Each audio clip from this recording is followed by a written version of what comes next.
자, 오늘은 여러분들께 인스타그램 1000명 팔로워 달성하는 성공 방정식에 대해서 강의할 강사 최임입니다. 반갑습니다.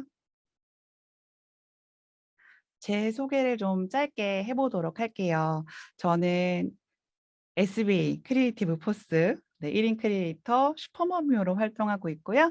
지금 영유아 제품을 만들고 있는 그런 브랜드 쭈베 브랜드 대표이기도 합니다. 안녕하세요. 네, 감사합니다. 네, 저는요, 비제님과 동일하게 플룻 전공자입니다. 네, 그래서 저는 연주자, 뭐 문화예술 기획자, 교육자로 많이 활동했었고요. 그리고 결혼을 하고 이렇게 아이를 출산하게 되면서 소위 말하는 경력이 단절되는 경험을 하게 되었습니다. 그래서 어떻게 하면 내가 사람들과 조금 더 소통할 수 있는 그런 소통 창구를 찾을 수 있을까라고 좀 고민을 했었고, 그래서 저는 유튜브 세계로 입문하게 되었습니다. 그래서 유튜브 슈퍼마미오라는 닉네임으로 활동을 하고 있고요. 또 이렇게 아이들과 이렇게 왁자지껄 살다 보니까 또 생활 속에 불편함을 또 겪게 되었고, 올해 정부 지원을 통해서 창업을 또 하게 되었습니다. 그래서 브랜드 쭈비라는 브랜드를 아마 올 하반기에는 런칭을 할 수 있을 것으로 기대하고 있어요.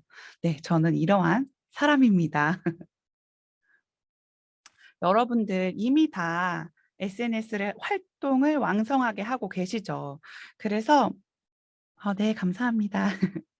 그래서 이런 SNS를 우리가 하는 이유를 저는 생각해 봤는데, 우리가 오프라인으로 사람을 만날 때에는 어떤 학연, 지연, 뭐 이러한 인연으로 저희는 사람들을 만나잖아요. 그런데 온라인상, 특히 SNS 상에서 사람들을 만날 때에는 어떠한 관심사를 기반으로 사람들을 만나게 되더라고요. 그래서 저는 이 SNS를 우리 크리에이터들이 활용해야 되는 이유를 세 가지로 꼽아봤습니다. 첫 번째는 브랜딩이고요. 두 번째는 소통, 그리고 세 번째는 데이터입니다.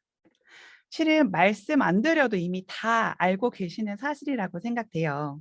한번 살펴볼게요. 첫 번째 브랜딩은요, 여러분. 이미 유명 인플루언서들이나 또 대기업 총수님들께서 SNS를 통해서 자기의 뭐 제품, 서비스, 뭐 어떤 컨텐츠들을 다양하게 홍보하고 브랜딩을 시켜 나가고 계시죠. 최근의 사례로 좀 들어보자면 여러분들 돈줄 치킨 알고 계시죠? 네, 이 돈줄 치킨은요, 그냥 프랜차이즈 치킨점 중에 하나였습니다. 그런데 그런 편지를 받아서 이 인스타그램 SNS 계정에 올렸고, 요게 소문 퍼지면서 이거 우리 돈줄 내주자라고 사람들이 치킨을 주문하게 되면서 이러한 브랜드, 착한 치킨이라는 브랜드까지 형성하게 된 그런 사례들도 있습니다. 두 번째 이유는요, 우리는 끊임없이 우리의 대중들과 소통을 해야 해요. 그래서 유튜브 채널만 운영하는 것보다 인스타그램, 뭐 블로그, 다양한 SNS 채널들을 활용하시면 더욱더 많은 고객들, 그리고 더욱더 많은 구독자들 분들을 만나실 수 있죠. 네, 형우님, 제가 PPT 파일이 깨져가지고 부득이하게 PDF 파일로 강의를 해야 된다는 점 양해 부탁드리겠습니다. 잘 안 보이시나요, 혹시?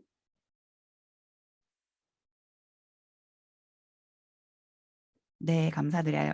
안 보이나요?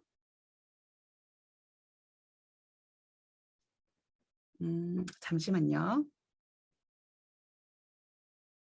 아, 그래요? 잠시만요.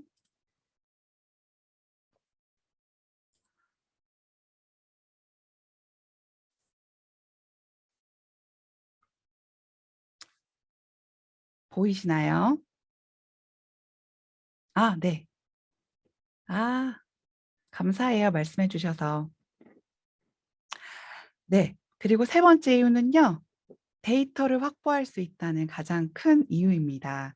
우리가 다양한 곳에서 뭐 팔로워들, 구독자들을 만날 수 있잖아요. 그들이 남겨놓은 데이터를 근거해서 우리가 앞으로 채널을 어떻게 운영해야 되는지, 혹은 내가 커머스 활동을 한다, 어떤 제품을 출시한다, 서비스를 출시한다라고 했을 때에 모색할 수 있는 그런 그런 근거 자료로 가장 기반적인 기초 자료로 활용하실 수 있는 거죠.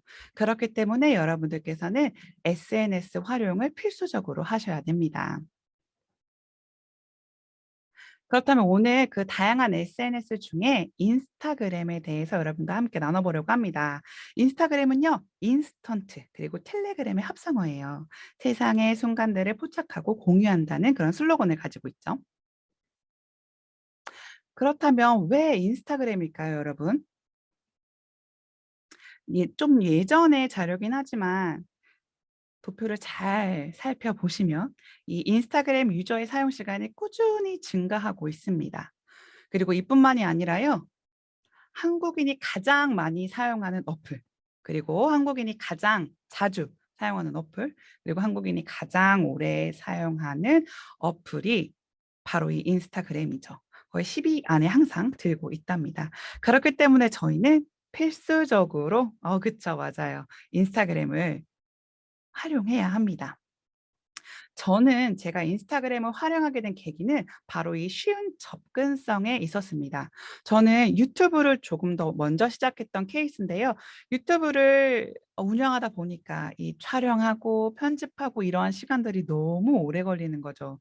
그래서 조금 더 쉽게 어 콘텐츠를 올릴 수 있고 조금 더 쉽게 사람들을 만날 수 있는 그런 SNS가 무엇일까라고 고민하던 찰나에 이 인스타그램을 만나게 되었고 지금도 인스타그램을 많이 활용하고 있습니다.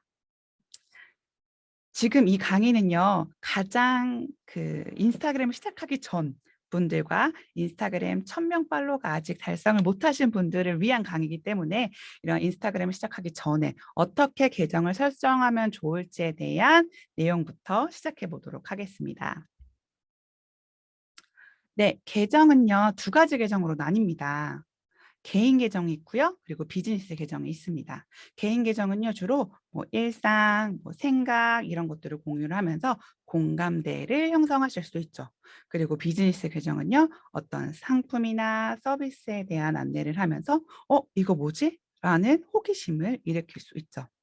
그래서 여러분들께서 아마 대부분 개인 계정으로 활용하고 계실 거예요. 그래서 마치 일기장처럼 이런 인스타그램을 운영하고 계실 것 같다는 생각이 드는데요. 여러분들께서는 지금부터 계정을 비즈니스 계정으로 전환해 주시고 그렇다고 뭔가 어떠한 정보성의 콘텐츠만 올리면 또 재미가 없겠죠. 그래서 이런 비즈니스 계정의 개윤화 마치 이거 누군가 개인 계정처럼 느껴질 수 있도록 우리가 콘텐츠를 구성을 해야 합니다. 그러면 비즈니스 계정을 어떻게 설정하는지부터 함께 살펴보도록 하겠습니다. 자, 지금 내가 개인 계정이다라고 하시는 분들은 이렇게 메인 화면으로 가주시면 요 오른쪽 상단에 삼지창 표시가 있어요. 요걸 눌러주시면 설정란에 넘어가실 수 있고요. 설정란을 누르시면 네, 여기 보이시는 것처럼 계정을 선택하실 수 있습니다. 근데 제가 조금 천천히 설명하는 건 실제로 여러분들께서 지금 실습해 보시라는 의미로 조금 천천히 설명하도록 하겠습니다. 네, 계정 누르시면 요 하단 부분에 보시면 계정 유형 전환이라는 걸 보시게 됩니다. 그래서 계정 유형 전환을 누르시면 비즈니스 계정으로 할래, 개인용 계정으로 할래 라는 란이 뜨는데요. 비즈니스 계정 전환으로 설정해 주시면 끝입니다. 매우 간단하죠? 네, 요렇게 비즈니스 계정까지 설정이 끝나셨다면 그럼 나를 팔로우해 줄 타겟을 분석을 하셔야 합니다. 타겟 분석을 해야 하는 이유는 계정 방향성을 설정해야 되기 때문이죠. 내가 막 피드를 올렸을 때 나를 팔로우할 타겟이 과연 누구인가라는 생각을 해야 되는 거죠. 어 많은 것들을 고려할 수 있겠지만 대표적으로 세 가지를 고려해 보시는 걸 추천드려요. 첫 번째는 성별. 내가 나의 타겟이 나를 팔로우해 줄 사람이 남자일지 여자일지. 또 두 번째로는 연령.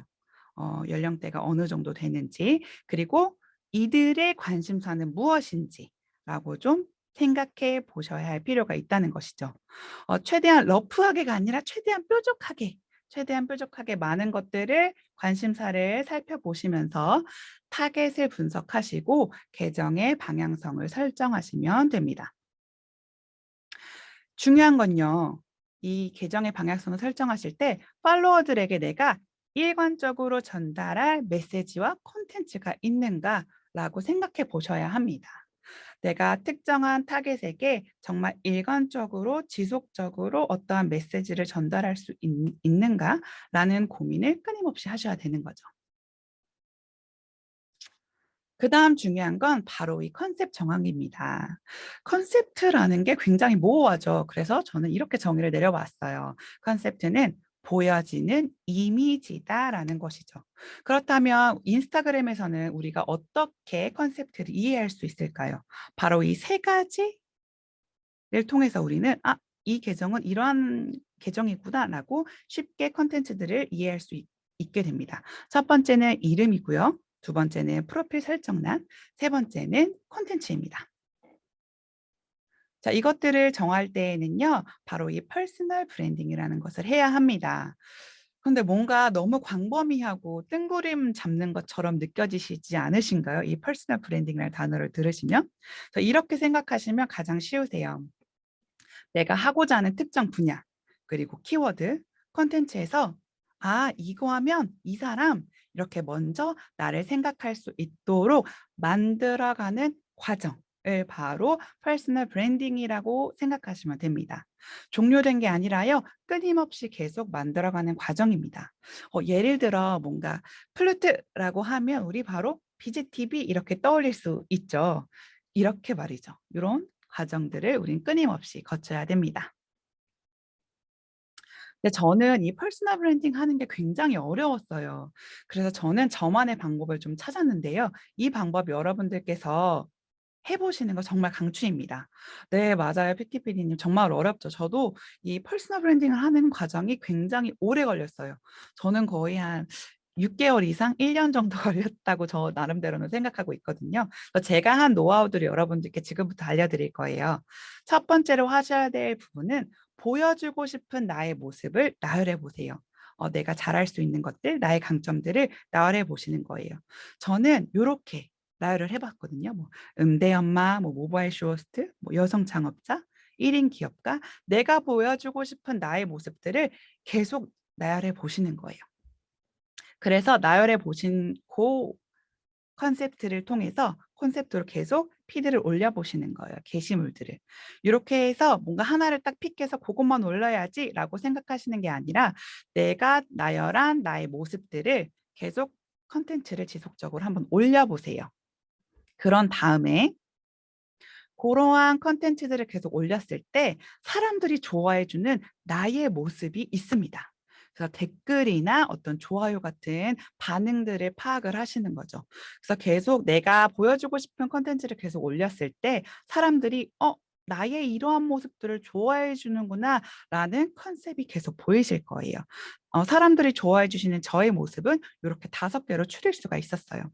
그래서 내가 좋아하는, 내가 보여주고 싶은 나의 모습과 그리고 사람들이 좋아하는 나의 모습의 교집합을 찾으셔야 돼요. 겹치는 부분을 찾으시는 거죠. 그다음에 결론은 이겁니다. 내가 보여주고 싶은 나의 모습, 그리고 사람들이 좋아해 주는 나의 모습, 그 교집합 가운데에 내가 사람들에게 어떻게 보였으면 좋겠는지라는 것을 결론 내시면 됩니다. 이 과정이 꽤 오래 걸리실 수도 있어요. 저처럼 말이죠. 그래서 계속 테스트를 해 보시는 걸 정말 추천드립니다. 그래서 요런 교집합 속에 내가 어떻게 보여졌으면 좋겠는지라는 게 결론이 나시면 그 컨셉트를 일관되게 설정해 주시면 됩니다. 그렇게 퍼스널 브랜딩하는 과정이 뭐 주일에 보고 딱 결론이 나는 그러한 과정들은 아니더라고요. 그래서 지속적으로 계속 테스팅을 하셔야 됩니다.